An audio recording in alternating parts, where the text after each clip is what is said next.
Hi guys, welcome back.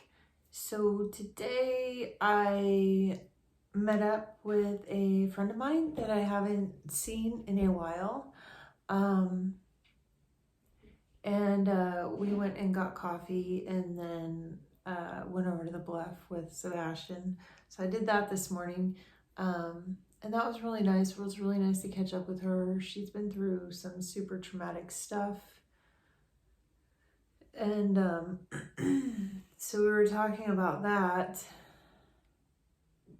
And yeah, I was just talking about my mental health, and she was talking about some stuff that she had been to related to some early trauma. Um, and you know, we talked about being stuck at a hospital against our will, and kind of what that's like. And I don't know if you guys know this. She brought this up, and for some people, I think this would be very uncomfortable, but it never really bothered me because I never had any issues with it. But when you're put in a like mental hospital, if you will, a mental health place, you're not separated from the men. Everyone is together. Like the women have their own room and the men have their own rooms, but other than that, everyone's kind of out together. And I don't know if the doors to your rooms lock at night. I'm pretty sure that they did at one of the hospitals I was at, but I don't know, I don't remember. But she was talking about, because of what her situation was with her trauma, how scary it was to be there at the hospital and be, right by these guys that, she thought were creepy. I mean, they're guys that are in, a mental hospital, just like you are. And not everybody's totally creepy, but, you can be afraid. Women are afraid, for a reason. They have had issues, some women. So, yeah, I had never really thought about how scary that would be. So yeah, I don't know why they do it that way, if it's easier that way. I always felt like whenever I was put in the hospital, you guys are gonna think this is totally crazy, but a part of me liked it because I felt like everybody was on my level. And I don't know if that's just because I was crazy at the time, but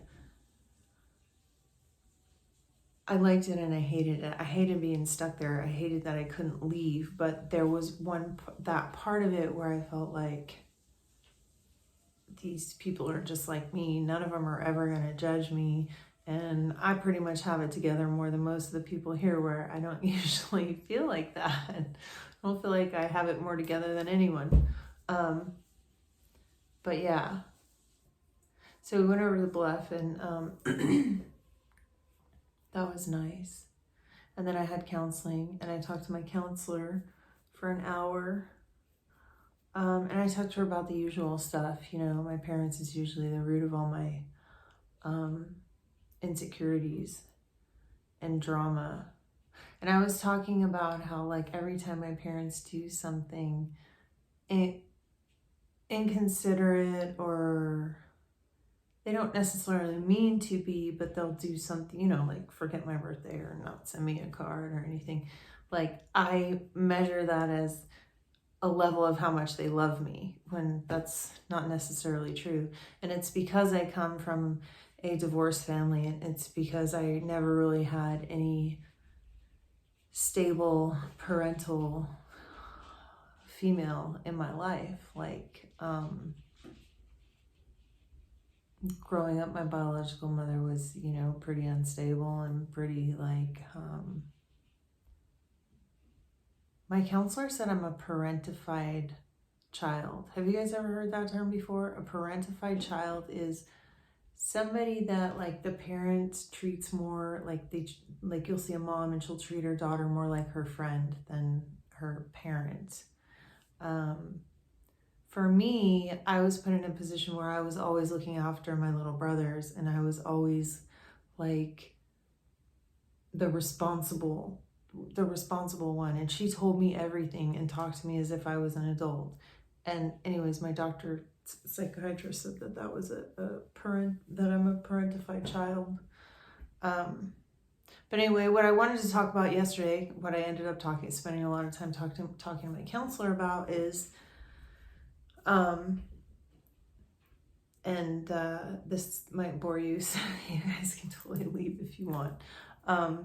But I get really down and scared for the future because I really want the world to change, and I want, in my lifetime, it's like my dream for people to stop eating animals. And I was telling her how I feel bad about myself because I'm so different from everyone else, and it's a challenge to be looking at the world through a different lens than everyone else. Like,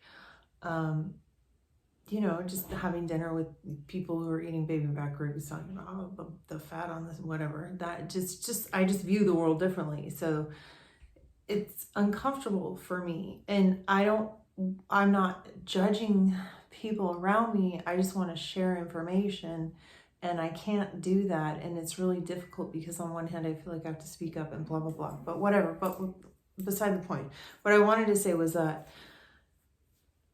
farmers are being forced to kill their own pigs right now, and chickens and stuff. The people that raise them, that usually send them off to slaughterhouses, the slaughterhouses are closed because so many people are getting sick, and they have so many positive cases inside these facilities because everyone's right next to each other, and the rate at which they work is so fast, and it's very unclean, unhealthy, unsanitary environment. And so the slaughterhouses and processing plants are closed, so people are being forced to kill their own animals. And I was telling her, I get scared because yesterday, Trump gave like billions of dollars to the meat and dairy industry to help them recover all this. And I get frustrated because I just hope that so many people are dying. I just hope something good comes out of this, And to me, that would be my dream result, for people to eat less meat and stuff, which, people are being forced to do. But I was telling her that I feel guilty because when I hear about farmers crying about having to kill their own pigs, I'm like, yeah, they deserve it. They should have to. And I hope that they have to look straight in their eyes and see the pigs scream. And, when they have to sit there and shoot all of them one by one because they're doing it in certain different ways. But I shouldn't be thinking that, because that's a horrible thing. That would be such a horrible thing to have to do. Think about it. You're raised into a certain line of work, and it's how you feed your family, and it's your livelihood, and you raise these creatures, and you think that you're feeding the world, and you think that you're doing right by them, and then, which I don't know how they could think that, because some of the practices they do in raising them are horrible, but when you send them off to slaughter, you don't have to see any of that. And then one day somebody tells you, oh, we can't take your pigs, you're going to have to kill 1,000 of them yourself. Having to be a person to be forced with, that would be a nightmare. That would be so horrible. Could you imagine, basically, if you went out to dinner and they told you had to kill your dinner first. I mean, these are what these people are having to do. And it's horrible. And I don't want to become this person that wishes suffering on another person. Even if I'm wishing that suffering because I know how much suffering they're causing other beings, I still shouldn't wish suffering on someone else. But a lot of us do, and I guess it's natural and normal. But that's what I was talking to my counselor about today, or trying to talk to her about. And she tries to tell me, and she tells me, don't be careful how you say things to people, and you don't want to push people away. And so, yeah. Anyways, yeah, I've been rambling on, I think, about 3 different topics now. Anyway, yeah. So other than that, everything's okay. I will see you guys tomorrow. Thank you so much for watching. You guys are all awesome. great night. Bye.